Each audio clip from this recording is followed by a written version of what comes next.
welcome to this podcast with my good friend Morten Wennersgaard from Nordic Approach. And Morten, I think we've known each other for like 20 years or something like that. Yeah, I think so. Must be like 2005, could be. But were you not part of the Nordic Barista Cups already on Iceland in 2003 and 4? And I was, so that was 2003, was it? Like, yeah, because I think I started in Solberg, the roastery I worked for. I mean, that was my first like job, 100% doing coffee, and I started in 2003. So it might be that I was there already the first year. yeah, I think so. And then later, when Nordic Barista Cup was hosted by Solberg and Hansen, of course we met there. And I remember we had a hot dog at a hot dog stand at 2 o'clock in the morning or something like that. That's closer to 20 years ago than 10, I think. Yeah. So great.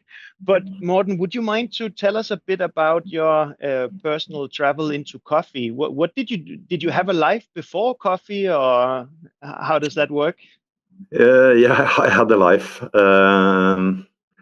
Yeah, I mean, I was one of those, like after, let's say, secondary school, like 10th grade, I didn't really know what I wanted to do, so I was floating around a little bit. I played some music at that time, just like punk bands and stuff. So I took like a kind of a gap year in the school, just What did you play? What like instrument? bass. Okay. Yeah. Yeah, so I mean, yeah, like I said, I was floating around for some years, didn't figure out what I wanted to do. I didn't start in high school immediately, and I went to Sweden to work, like some render work, also with music and some people with disabilities and stuff. And then I came, like I got to know people there, very into food. I've always been into food, but like that somehow spiked my interest more, and I decided at one point, I think I was like 18, 19, that I wanted to go into food. And then like I started at the cooking school, basically, kind of a high school-ish cooking school. And then I took like an apprenticeship, and that was like in the, what would that be, like early 90s. And then coffee started, a little bit. I mean, specialty coffee. I mean, it started to be a thing around like 93, 94. And then when I worked in restaurants and stuff, it was like I found it interesting, but didn't know at that time that I would go 100% into coffee. And then I decided to study food science, took a bachelor in food science, and then I worked, like almost 100% while I was studying in more like it was a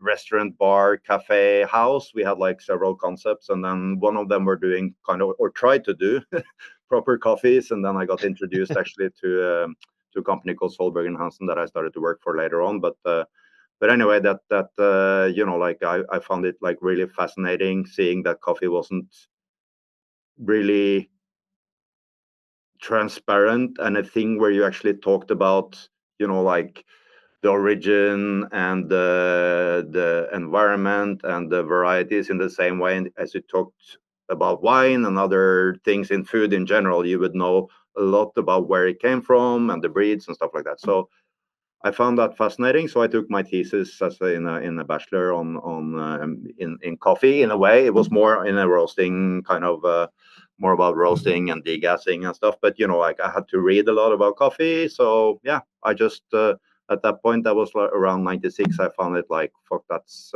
probably my thing. But then I went back to managing some restaurants, and I was also partner in a restaurant late 90s. And then I decided around 2000 that I just want to go full into coffee. And then I got a job in a roastery, managing the production. Do you remember the cup of coffee, the moment where you just felt that this is more than just kind of nutrition, but that you had some kind of inner experience where you thought, this is amazing?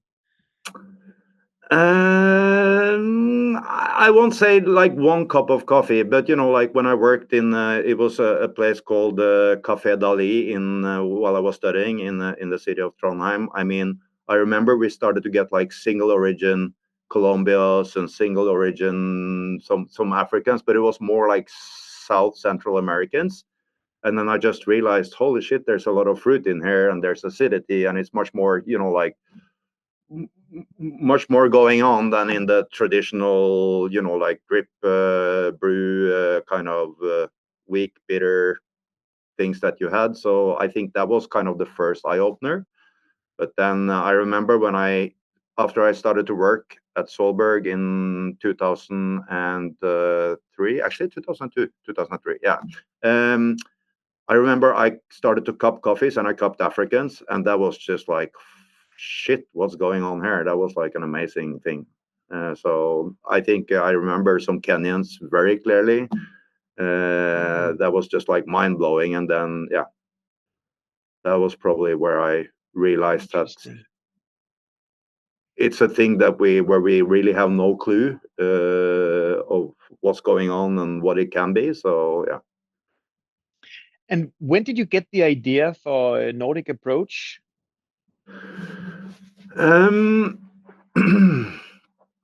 I mean, I think that was a process. So, like I said, I started, like around 2003, let's say, in coffee, and immediately started traveling, actually, because let's say the company I worked for and, the management, which is, like it was an owner that had a vision in terms of developing the concept into kind of, at that time, specialty, meaning that you just couldn't access the coffees through importers that we needed. So we started very early to travel. And I think I was on my first origin trip the first year to Brazil. I mean, the same year as I started. And then, like from there on, I traveled frequently, besides managing the roasting and, like the procurement in general and the qualities. I was frequently traveling to origins. And I got very quickly fascinated. And I think I felt maybe after 2-3 years, I felt like, okay, roasting, it's nice, it's cool, it's something that is part of it, but I really felt that my drive was more towards the, let's say, the product itself and the producing countries and whatever was going on there.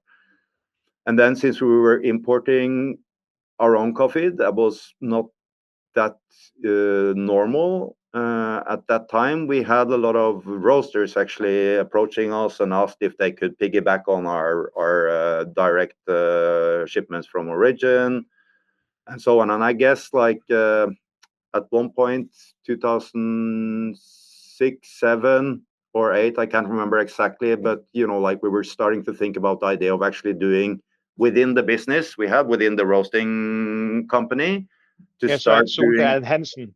yeah, in Solberg and Hansen, to see if we should start like a import concept, reselling greens to others. But a lot of forth and back, and like we came to the conclusion, or like together with Andreas, that was at that time the managing director. That is now my partner in Nordic, by the way. Yeah. Like we saw that it's a different business and it's too complicated to mix them. And we were also at that time, like we had an investor that wasn't really interested in that direction. So I think from there on, I started to think about it, like doing it on my own or together with Andreas. And then 2011, 2010, 2011, I decided to leave that company and start a green coffee import company, just like only focusing on quality and more so all the transparency and traceability that I felt was really lacking in the industry at that time. So, yeah. And that was you starting that company, right? And then Yeah. eventually Andreas joined. Yes and no. So, I mean, I decided I wanted to start a green coffee import company. Like inspired and had a vision and was say, fuck it, I'll do it. I'll leave. I mean, I left on very good terms. I was very open. It was a process and it wasn't like any. So anyway, I said, okay, I'm going to do it on my own. And then I realized it's not that easy. Like finance, I was thinking maybe I can go to the banks and get some finance. I mean, I sold my house actually to finance at least my own salary because like I needed to live on something. So I sold the house that we had and could live on that for a while. But then I realized I didn't get finance. So and I had a very good dialogue with Solberg still and Andreas. And then since we were at that time, Solberg was part owned by a Norwegian company called the Norwegian Group that is doing retail. They also had other coffee roasting companies and retail. So he proposed to the board that they could, provide finance against like part of the shares. So I ended up starting the company with the Norwegian Group as a 34% shareholder against the financing line to get me started. So that was kind of the beginning of it. Okay. Yeah, that it's funny how the first plan never works, the second doesn't either, and the third definitely doesn't work, and then you've got the fourth, and then 15 years down the line, so all of a sudden something starts to work, right? Yeah. So the patience and kind of resilience of the owner is or the startup is very important. So Morten, you've also had some sleepless nights and doubts and all that over the years, I guess. For sure, and I can still have some of those, but not as much or not as often. But yeah, it's part of yeah. It's managing just a funny business. how in this social media world and everybody kind of they show half of it, which is the success part, and then the rest of it is kind of hidden away. For sure. So, but that's interesting. Um, so, Morten, what was your first kind of thoughts and experience with a more kind of systematic way of going about scoring coffees, whatever that means for you? What kind of, because you can either describe them just as you said that they had a bit more acidity and fruitiness, and that was a surprise, but that's more just a description. Or it could be how good it is. That's a more a value judgment. So if you think back in your career, what kind of methods were the first that you kind of encountered in terms of describing coffees? No, it was definitely I would say more or less 100% based on the Cup of Excellence scoring sheet in the beginning, because like I said, my first origin trip was to Brazil around 2003, and that was in a Cup of Excellence as a juror in Cup of Excellence, and I was like frequently going to Cup of Excellence throughout like 5, 6, 7 years or more, actually, like almost the 9 years I worked in Solberg. I was part of the Cup of Excellence jury, so that was definitely the method that we were very quickly implementing after I started as our basic scoring methods for buying coffee. But So just for the audience, this Cup of Excellence scoring sheet is almost the same as the 2004 SCA scoring form, right? Yes, more or less. They were More or based less, yeah. on, like it was the 100-point scale. It was more or less based on the same attributes. It was just like a slightly different way from what I remember to evaluate sweetness and uniformity of the cups and so on. So I think, they were pretty much similar. And the thought process or the process when you cupped and scored the coffees were more or less identical. And it's a thought process where you focus on the quality and not actually the descriptive in a strict sense, but overall, how much do you like it, or what's your perception of quality here as the total score, and then you try to kind of justify that by scoring individual attributes that should kind of sum up to the value that you gave it overall, right? Is that a fair? Yeah, I mean that's the way it's supposed to be done, I guess. Or how would you describe it? No, but I mean when you really are using the, let's not say the scoring sheet itself, but you're kind of using that format. After some time, I think some are very rigid in terms of the way they're using the sheet, but I think a lot of us with the experience, it's more like for us, for example, we had more or less like a cutoff in what we considered generally as a quality standard that are even interesting to look at. Let's say that cutoff is like 84 or whatever. And then, to be honest, sometimes for practical reasons, especially when you're cupping a lot of coffees at the same time, you work it a little bit backwards, because when you're cupping a Kenyan, for example, you know what you're looking for and you know what attributes you're actually highlighting and not. So then sometimes you are already thinking about the score after, like going through the coffee the first or second time. And then if you have to fill in, like each attribute, you will kind of work it backwards a little bit. And then there are different ways of doing this. But for me, then, like I'm doing kind of a score and some descriptives just for myself to understand what the basic kind of quality features of the coffee are. And then you will kind of work it backwards, highlighting potentially like the flavor itself or the acidity and whatnot. And then you will, in the end, maybe make like some final kind of more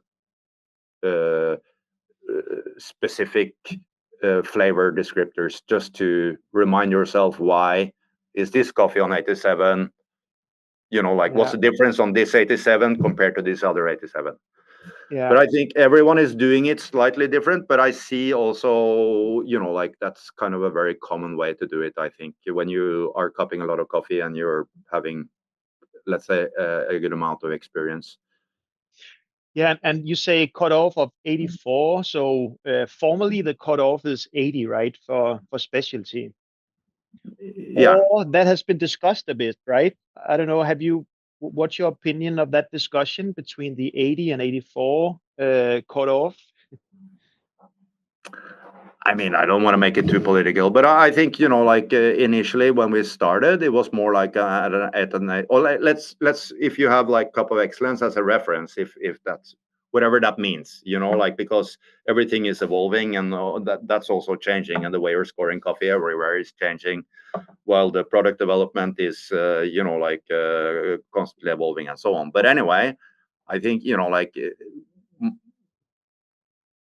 in Cup of Excellence, we said like either if you're kind of 84 and above, you can potentially make it, like after the first round, and then if you're 84 and below, you're probably out. So and that was kind of it's not that that's kind of the only way to do it, but for me that was kind of standardizing a level of what I considered as specialty as well.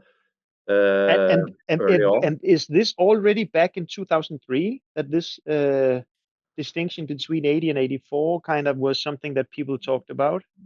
From what I remember and the way I was introduced to it, yes. Okay. And then I think later on, like the industry evolved, the SCA evolved, and then like maybe in my opinion, the standard was lowered a little bit, maybe so everyone could fit into that whatever specialty. But I mean, to me, it doesn't really matter either, because like every market is different. Every like people can do whatever they want to do, and yeah, it's and there is I mean, there's a lot of good, decent 80 to 84 scoring coffees. It's not a bad coffee just because it's 80 points, by no means. So yeah. But so just with your level of experience in this, it could be interesting if you could try for the listeners to describe your perception difference between, let's say, an, I don't know, Ethiopian washed 81 and 84.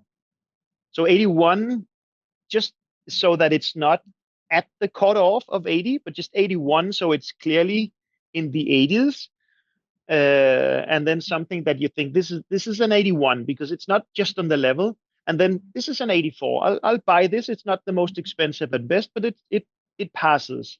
What would be your kind of ways of describing for yourself those kind of differences? What would be your notes? I mean, first of all, I wouldn't buy a coffee at Ethiopian at 84. That would probably be higher, just because Ethiopia is, yeah. But anyway, it goes for any origin. So I would say, let's say you have a coffee of 81, 82. I mean, I'm not a guy that are scoring 81.25 and then, like Yeah. 81, 82, whatever. It depends a little bit on the environment you're in. But, like in that range, I would say, like it's a coffee that is definitely have to be clean. It have to be, like having very basic attributes, like nice sweetness, like a pretty good transparent mouthfeel, like no off flavors, but maybe missing kind of character and maybe a little bit of uniqueness in terms of what it should be or where it's grown on what the potential can be. Just a good coffee with no lot of personality or complex flavors to it. But like going up to 84, then 84 and above, it need to have like some more distinct character and attributes that is placing it like above average, meaning that there is something with that coffee that you can't find like across like 50 coffees from that same region or that same type of process or whatnot, if that makes sense. Yeah. It's because I've been doing some work with Coffee Collective recently, and that it's pretty similar to kind of how they describe it. But that's for another podcast. And it's also a bit aligned with the new SCA CVA system, that it's something with distinctness, but that can come in many shapes. But it rings a lot of bells, the way you describe it. But I just noticed that you mentioned sweetness as the first thing that makes something kind of jump above the 80 kind of cut off.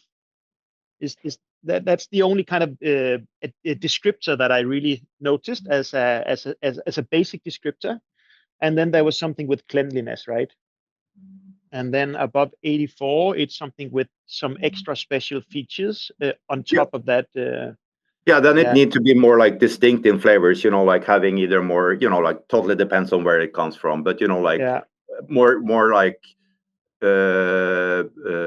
clear attributes could be like florals or like distinct fruit notes or citrusy things or whatever it is. It just have to be more present or starting to be yeah. present, so it actually gives it personality and character. Okay, but that makes sense. And Morten, then what problems do you see with this scoring form when you're looking across different areas of the world? I just remember that we talked a bit about this. For example, how would you compare a Brazilian 84 to an Ethiopian 84?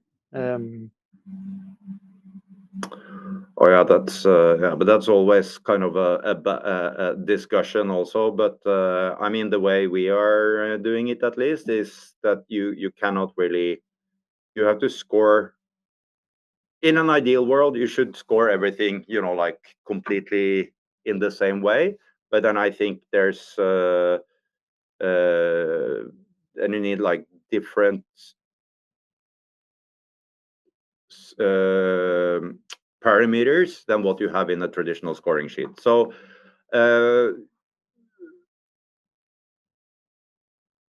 what was the question again? So so how do you see the limitations of using this universal quality scale across regions of the world?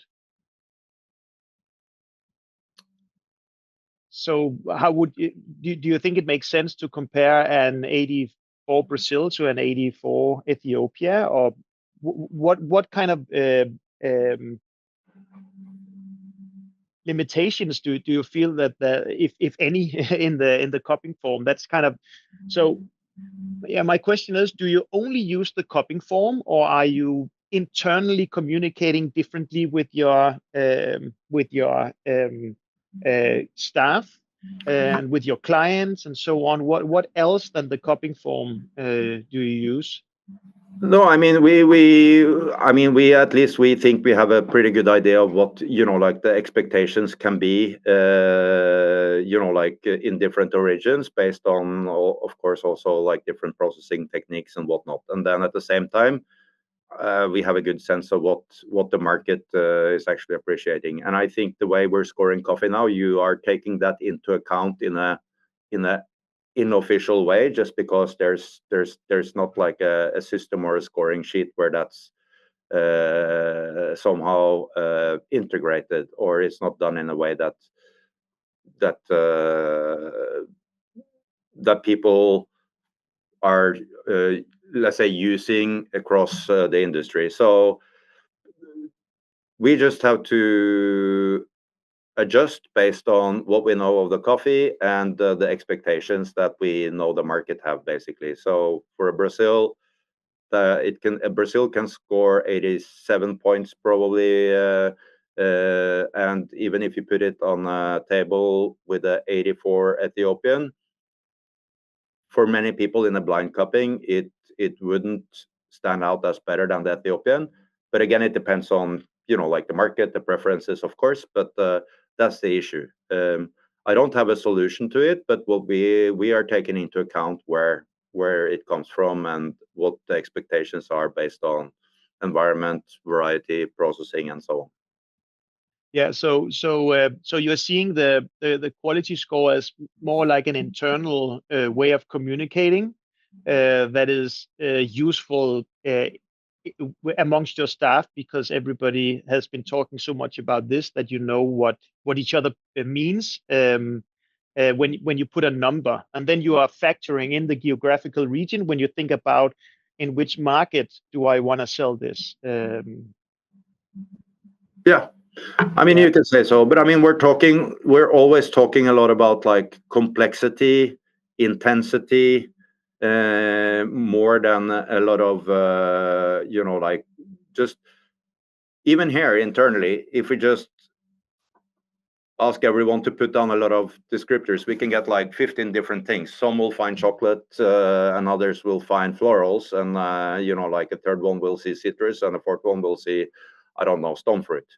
It doesn't Yeah. really, and all of them could be right in a way. You can find in some coffees you can find all of these things depending on what your let's say benchmark is, or preferences. But the thing is that we also need to talk about like the flavor intensity, for example, the complexity of the coffee, and that can give us that, together with a few basic kind of descriptors saying it's going in the direction of being floral, the intensity is medium, and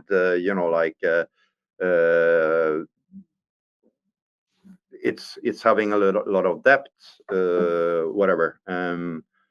These things is more like universal. It's not like too specific, but it can give you, at least here internally, I can look at someone else's score and get a good sense of what that coffee is tasting like, and how flavor intense it is, and how basically unique it is. Yeah. So for you, you talk about the quality score, and then complexity and intensity, and then you are adding a category like floral to not kind of end up with stone fruit and all these specific that seem to be a bit random anyway. No, no, That no. I mean, basically. we're using stone fruit very much. So it's not like, I mean, using a lot of descriptors, but the point is that some of them can be more like general directions. So stone fruit is Yeah. actually for us like a direction that we're using. Florals is definitely something, and like red berries, ripe ripe red fruit, like that Yeah. is kind of a basic thing. But then we have a lot of other more detailed stuff underneath. But like if someone have tasted like a white peach in Italy, and that's all it is on the description, maybe that doesn't say anything for most people about that coffee. Yeah. And that white peach in Italy will totally not be the same as the white peach in Japan, or even in Norway, because the white peaches here suck. So Okay. Yeah, because the way that we usually think of it is that you've got the basic taste, the flavor categories, and in the rim of the categories, then you have the specifics. And with the specifics, it's a bit more random. It's not everybody who can recognize everything. But if you kind of got the flavor categories and the basic taste, then it's easier to standardize um, language and perception and around that. But addition to that, you have complexity, intensity, and also the quality score. But you're basically taking everything into to account. So it's not that you have a big database where all the data are just kind of nailed into the database, and then you are it's but you do have the descriptors for selling purposes, right? I'm just looking for the differences that you use internally to talk together, and how is that different from how you speak to your customers? Is there are you aware of the differences talking yeah, internally and externally? yeah. And this is to be honest, this is also constant work in progress. But the way we do it, I mean, we're using a software, so we're using Cropster for everything. Every cupping we have, like there's like no exceptions. We're cupping everything in Cropster, and then there will And be, yeah. and here you've developed your own form, right? Not really, but I mean we're constantly talking about it. But we're using the score, but like we're having our way of let's say using the I mean freely using the flavor description. So like, and we're copying for many different purposes. Like we can start with just like type samples, early harvests, and then you have like offer samples, and then we're copying for one purpose is to figure out what we're going to contract. And sometimes we have like like we are doing a lot of pre-contracting with the producers. We know the expectations, we know the producers very well, we know the product from like several years, so we have expectations. So of course then we're copying also with that in mind, having specific, let's say, expectations of that coffee and requirements and so on. So that will be one type of descriptions that is there. Like, so it makes sense for whoever is going to look into actually what are we going to contract, what's the volumes of the different one, and so on. So that's much more like a procurement related copying. And then we are doing normally after that we would probably unless we were in original already and copying it like several times, then we will have the next stage, which is like the PSS approval, meaning that the pre-shipment sample approving, so the approval, so the coffees are going to be approved for shipment before they go into the container. But at that stage, we're also getting enough sample material so we can start, like distributing the samples to our clients, the roasters. And at that level, we are copying for both the sake of making sure that the quality is where it should be at, and having, descriptives for our roasters to understand what the coffee is about, except from only the score. So we're still filling that into exactly the same system. It's in Cropster, but then there will be separate sessions. Okay, so even the selection screening process is also, you collect all your data in Cropster, or is that more a screening? Everything is in Cropster. Okay. So the first time the sample get into the lab, it gets like unique code, and that code will follow the coffee all the way through. Okay. And then you can cup that coffee many times, but there is like one code that's related to that coffee on all the different stages. And then there's like the code plus, we call it RS, or sorry, OFF, offer samples. And then the next one will be the same code with the PSS. And then the third code will be like the same code with the arrival sample, ARR. So then we can sort them in the system, like by different cuppings at different stages. And then in the end, like there are a few people here like that are, like extracting the data to put on the offer list based on what we are, like the way we are trying to categorize the coffee, so it makes sense for the clients in the end. Great. So this is the communication to the roasters, right? And I guess you also have a lot of roasters who are leaning on you on how to communicate to their customers.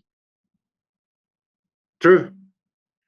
There. Do you have any experiences here or things that you would like to share? Good tips, or because what I'm kind of getting at is sensory as a methodology, and that you have to kind of be aware on the context, what can be communicated and how to do it. So I'm just curious how you've kind of seen the internal communication, the communication to your direct clients, and how then the link from your direct clients to their customers.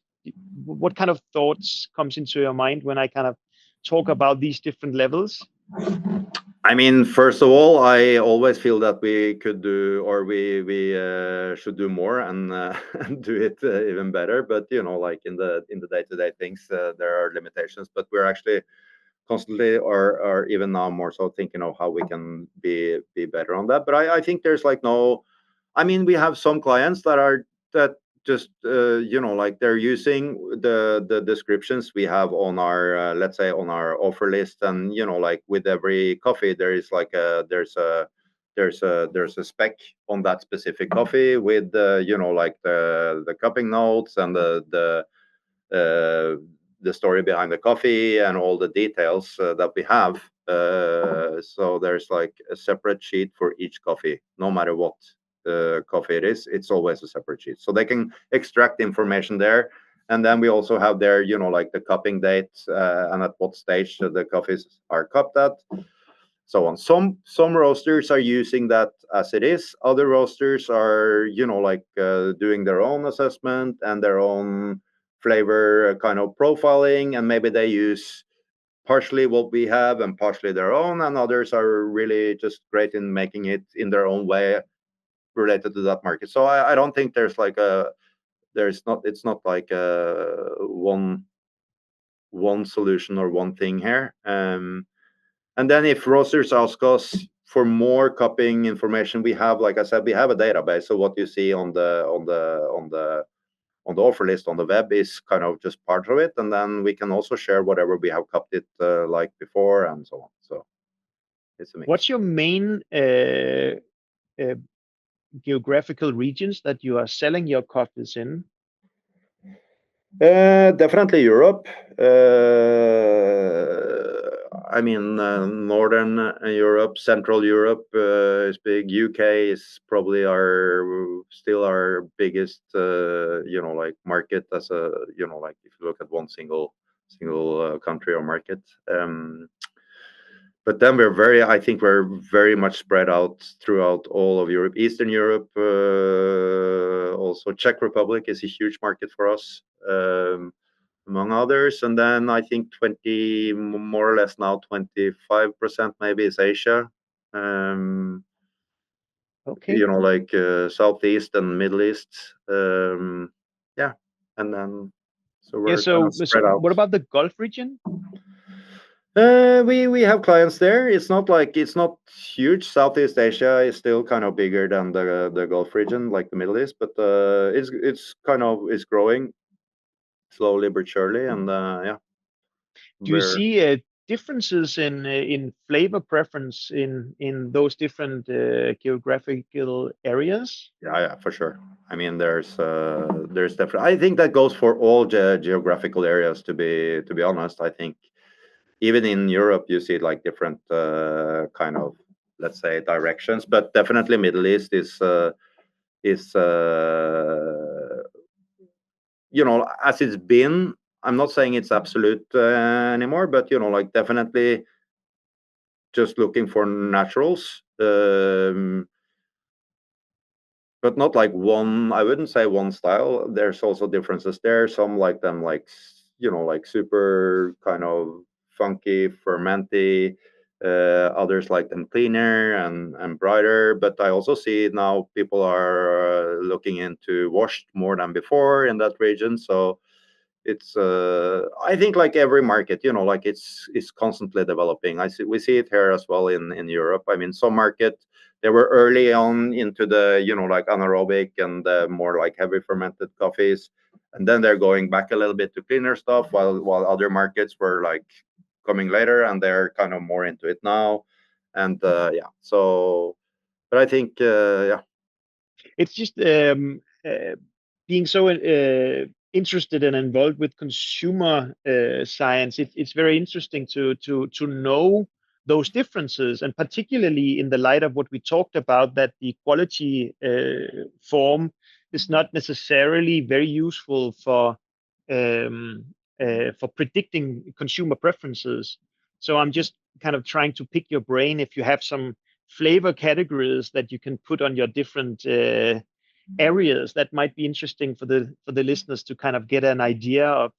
I know that you haven't done any statistical studies of this, but it might be that you kind of just see some trends in Asia. They prefer this, and in the UK they prefer that, and in continental Europe there's a bit of a difference of what's sold compared to UK and so on. Are there any kind of obvious flavor trends if you're just thinking about the flavor categories, for example, of Coffee Mind's flavor wheel with berry, floral, fruity, um, ferment, nutty, and so on? Are there anything that comes to your mind, or is it oversimplification? I mean, it's a little bit oversimplification, but of course, like I said, if you go to the Middle East, it's let's say it's a lot of natural coffees and a lot of naturals with more distinct fermenty flavors. Yeah. For sure. There's also, I mean, which I have no problems with. We are doing a lot of anaerobics and like alcoholic, like funky, boozy naturals and clean naturals. We're doing the range as long as they're produced well and are good. We don't have any, like we like those types of coffees as well. Like as we also for sure are into great washed coffees. So but the Middle East, more kind of heavy ferment, boozy, like towards anaerobic, maybe on a little bit more scale. Um, but if we go into Europe, I wouldn't be the right one to ask. I think that would be more like the people that are, like we have people working actively with each market on sales. But my experience there is also that the client base is very different, like, and it goes kind of in trends, and there are people in the same market that are definitely differentiating themselves, like with if it's kind of a thing with a lot of like great clean washed Africans, like to differentiate yourself, you also have like maybe a range of more naturals, anaerobic stuff, and I think and for me that's great. We're a little bit past the time where people had to take a stand and say like, no, fuck, I'm not doing, like I'm not doing anaerobics, or I'm not doing naturals, I'm only doing this or that. So I think now we see like a lot of range with individual roasters, but I still think, I mean, Europe is a lot about really great, bright, clean, distinct wash coffees. Maybe more than some other markets. Kenyans, for example, I mean, we're selling a lot of great, bright, like washed Kenyans in Europe, especially like Central Northern Europe, for sure. Yeah, but it's hard to say. I mean, we see natural Ethiopians selling much more than before, also in Europe. It's been a shift the last few years. So. All right. Yeah. So Morten, what I kind of been asking around during this podcast episode is about sensory methodology and communication. And the reason we have this podcast right now is that I visited you, is it a few weeks ago, because we've known each other for years, and then we've also some years ago when we did the PhD with Ida, we've also bothered you with our different methods. So lately, we've created this software to basically bring the methodologies from the universities to the business. So we've created a software where this is easy to set up and quick to give personal feedback, but also product very specific product features, and also a panel calibration. And I was just thinking about when you said that sometimes if one from your staff comes up with what do you say, yellow fruit? I don't remember what you said, but something very specific, right? And that it felt that you felt that was a bit random, all these things. But what we actually did at that session was that we tried to get 6 samples, and then we tried to kind of actually specify what sensory descriptor was distinct per sample. And then we served it in triplicates and then randomized and blinded. So nobody had any idea what they tasted. And only to the extent that the panel as such could use the descriptors that the panel development, descriptor development panel came up with, only to the extent that people could score it consistently. It was kind of proven in the data set that it had that flavor.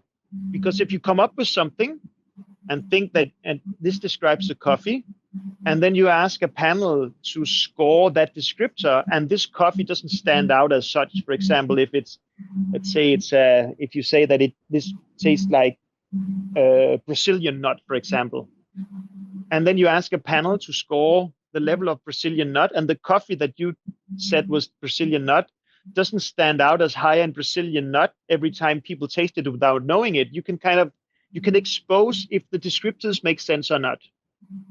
So that's what we did in a little session. And I don't know, because this is, for me, it's something I've seen at the universities for, I don't know, 10, 15 years now.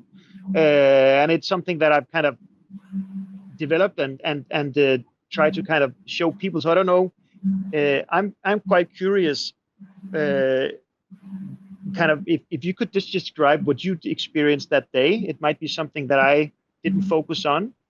So would you mind to kind of think back and kind of go through the session? How was it, and what did you get out of it? What was the limitations and the advantages and so on? I'm just curious to hear what you experienced. No, I mean, I found it like super interesting. First of all, I think it. I mean, it definitely, first of all, it definitely addresses an issue we have even internally in terms of calibration. you know, like, because even here in the office, we have people from different, you know, like in the team of procurement and quality and whatnot. We are from different places in the world. We have very different, let's say, what's it called? Like, you know, like a peach Backgrounds. is not necessarily a peach, Yeah, depending on where you're from and where the peach is grown and what even your memory from different flavor attributes from when you were a child, you know, like it can so totally affect the way you're scoring. So I think on a very basic level, it was a very efficient and very interesting way to get like calibrated as a team, because you will, you know, like through your data set, you can immediately see how you are aligned as a group. But then, you know, like beyond that, I think it's also, I mean, it is part of the discussion that we had, like you said, with the Brazil or with a compared to an Ethiopian. It can be a much more efficient and also um, uh, good way to present coffees from different origins with expected flavor attributes in terms of where they're from and what the attributes should be in a much more let's say, I won't say precise, but all kind of a precise and dynamic way, with a pretty simple format. You know, like the format itself in terms of the practical format, how you set it up, it's something that can easily be done if you have like the tool and the system for it. So that was kind of the first thing that came to my mind, that this, you know, like, yeah. But you also noted, Morten, that this is not something that can be used as a broad method, because it's only 6 samples, and there's a lot of time spent on those 6 samples. So it's not something that substitutes what you do with Cropster right now, where you're basically generating a lot of data about a lot of samples. That's not realistic with the software, but it can give you a high-level picture of your product range if you select coffees, right? And it can give each individual assessor a personal feedback skill. And then you also, as you mentioned, on the panel level, you can see per descriptor who is outlier and in which direction. So it's easy to set up compared to at the universities where it takes 2 weeks. But this was just I think we spend 2 hours or something like that in total. Yep. But we didn't take all your coffees. It's only 6 samples, right? Yeah. No, I agree. But I mean, you can't do it like when you're copying heaps of coffees for your, you know, like your offer sample, you know, like assessment. But you can do it to categorize things, whether it's by country or by process or by region, and then have that as kind of a thing that you can get back to, you know, like to kind of calibrate. And also Yeah, and I think to actually verify that you are right. I mean, coffee, even if you like to think that the cupping is an objective thing, in the end of the day, it's hard to be very objective when you know, like, you know the farmer, you know the process, you know the coffee, and yeah, it's tricky. yeah, but I can also see that in the data that you are creating really good data, and that's probably because you know the coffees. So, and I also noticed that at Coffee Collective, because if you know your own products, you are really good at scoring them. But I think what I envision for this methodology that this software kind of incorporates is that it can address insecurity, personal insecurity and panel insecurity, because I guess you have a lot of clients, and that's why I've kind of also asked about your clients' clients, that it's so difficult to talk about flavor, and people are very insecure if they don't know their own strengths and weaknesses, right? So my hope is that this software can help people know their own strengths and weaknesses, so that it's hopefully in the future, if this is a method that kind of gets more widespread, that it's easier for you to talk with your direct clients, because people are not that insecure anymore, because there's a lot of this insecurity, and this is where I think the quality score adds to that insecurity, because it's a bit of a experience based and a bit of a kind of something that you can only use if you get into the group who's also using it. So it's more like a language calibration than an actual calibration on the attributes of the coffee. So it's easy to feel outside if somebody talks about quality score as if everybody knows what they mean. It's difficult for your clients to feel that secure because they are not sure how you're calibrated, right?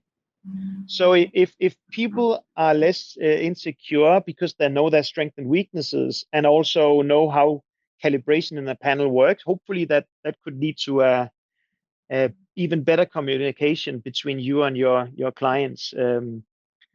So that's also why, Morten, we can just say that here, that it's because we also hope that it's relevant for some of your clients, and that's why we've talked about doing it as your during your fall cupping, that will give this little experience to people joining your fall cupping. I don't know if you could say a bit about your fall cupping.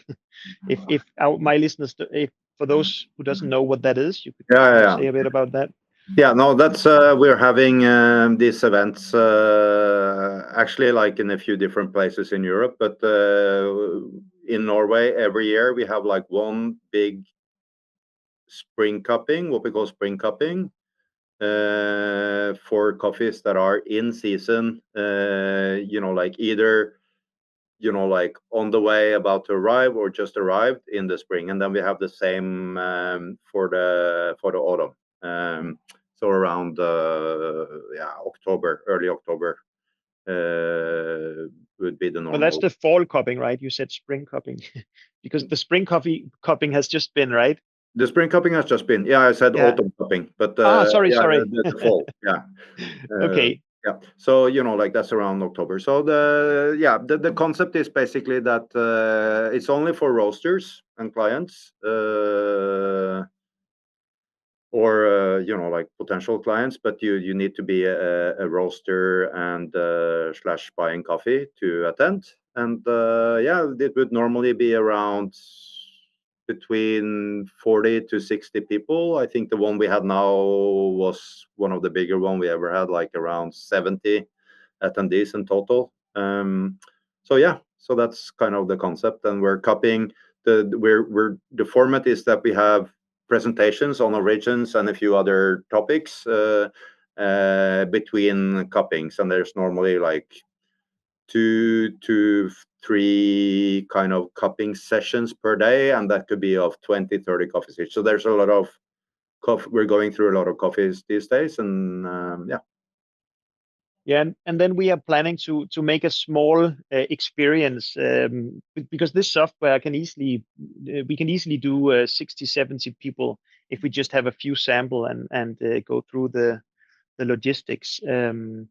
So I just wanted to make sure that if people hear this and they hear about the autumn cupping, that they could actually go there and then try this on, so to speak, as we say in Denmark, if you purchase a new piece of cloth.